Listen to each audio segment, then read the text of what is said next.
In the beginning, most people know that the church came out of a small local Bible study of 12 to 20 people.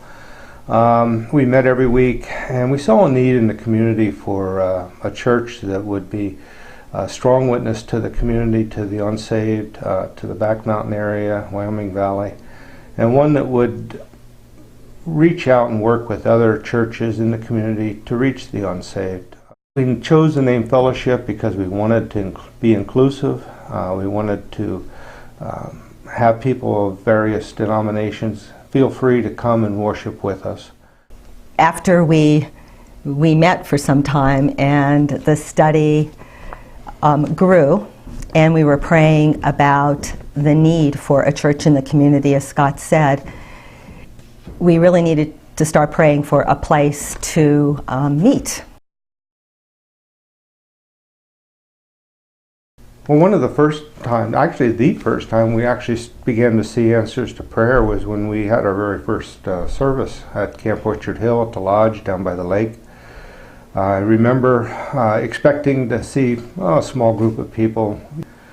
I remember being down at the church and just seeing people coming down over the hill. And I was amazed at the number. I mean, not that it was numbers, but it was just an affirmation of the fact that we were on the right track. And there were maybe 50, I don't remember the exact number, 50, 60 people showing up, people that some we knew, some we didn't, and it was just exciting to see that happening. God used that small group of people and servants for His glory. So many of us didn't feel even equipped to do some of the things that God was calling us to do, but we offered the abilities that we had, and I think God blessed those people and servants. And one of the other direct answers was, as a group, when we met and prayed, there was a need, obviously, for a shepherd, for a pastor. And I still remember meeting in John and Sharon Davis's home in their family room, and a group of us were praying for the need for a pastor and to call a pastor. And at that time, it was Pastor Dwight, and he was still director at the camp. And we spent the evening praying, and after that time, somebody called Pastor Dwight and presented the call to him to be pastor of the church. And before we left that night, I think Dwight had called back and agreed to be pastor. So that was definitely a direct answer to prayer. Mm-hmm.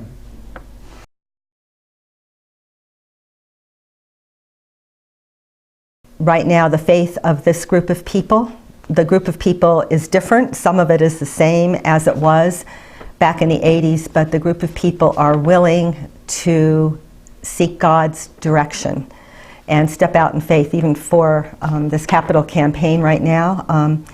God has given us pastors with a vision.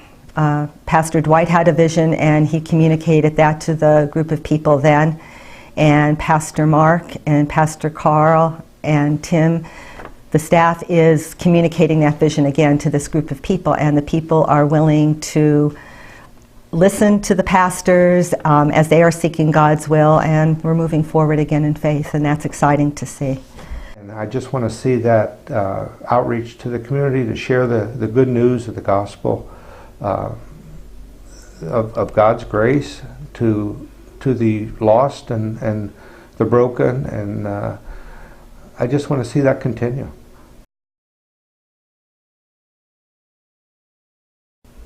May it never change that this church definitely preaches the gospel and preaches the truth.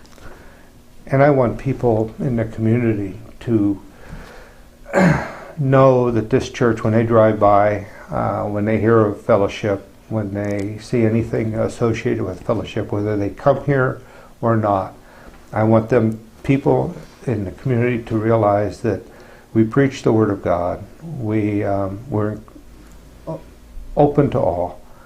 And I want them to know we're different. And that we're welcoming. And that we're welcoming, yeah. I would just like to read 1 Chronicles 29:11 through 13.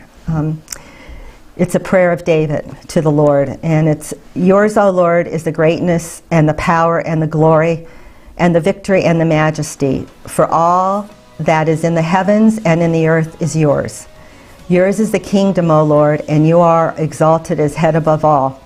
Both riches and honor come from you, and you rule over all. In your hand are power and might, and in your hand it is to make great and to give strength to all. And now we thank you, our God, and praise you in your glorious name.